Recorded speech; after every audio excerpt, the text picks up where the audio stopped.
Le monsieur que vous voyez, il s'appelle Kone Salif. Il est originaire de la Côte d'Ivoire. Il faisait partie du célèbre groupe artistique Zouglou, les Garagistes. Ils ont eu beaucoup de succès, ils ont eu de l'exploit, ils ont parcouru le monde entier avec leur musique. Il était aussi appelé Salif la Joie parce que c'était un homme très jovial. Mais un jour, il est tombé gravement malade. Et la maladie est arrivée à un point où ni ses compagnons de musique, ni son argent, ni sa famille, ni même les médecins ne pouvaient plus rien pour lui.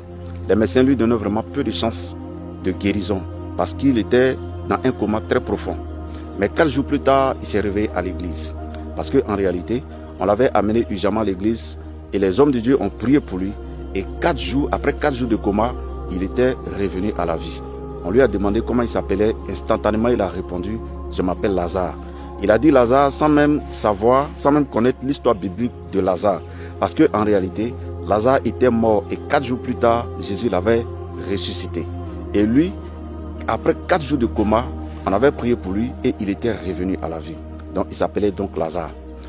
Et après sa guérison, sa mère est venue le trouver et elle lui a demandé comment tu as été guéri, qu'est-ce qui s'est passé, quel fétiche ils ont utilisé pour te ramener à la vie, quel canari ils ont utilisé.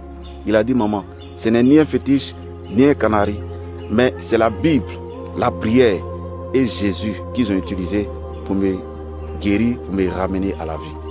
À partir de ce miracle, Salif a décidé de recevoir Jésus dans sa vie comme son Seigneur et son Sauveur personnel. Et il s'est engagé avec le Seigneur Jésus-Christ. Et désormais, il est au service de Dieu. Il a décidé de connaître non seulement celui qui lui avait donné une nouvelle chance, celui qui l'avait guéri, il a décidé de le connaître, mais encore plus, il a décidé de le faire connaître à tous ceux qui sont autour de lui.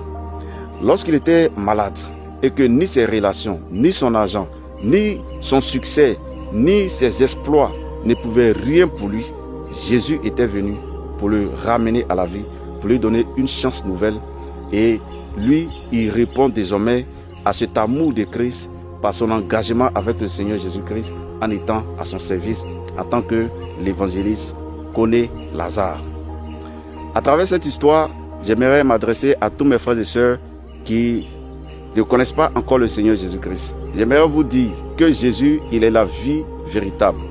Jésus est réel et je t'invite aujourd'hui à te donner à Jésus-Christ, à recevoir Jésus dans ta vie comme ton Seigneur et ton Sauveur personnel.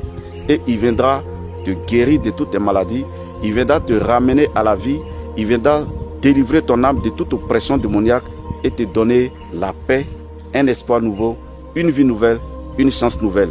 Que ce témoignage soit un encouragement pour toi, que la paix du Seigneur soit avec toi, que Dieu te bénisse et très bonne journée à toi.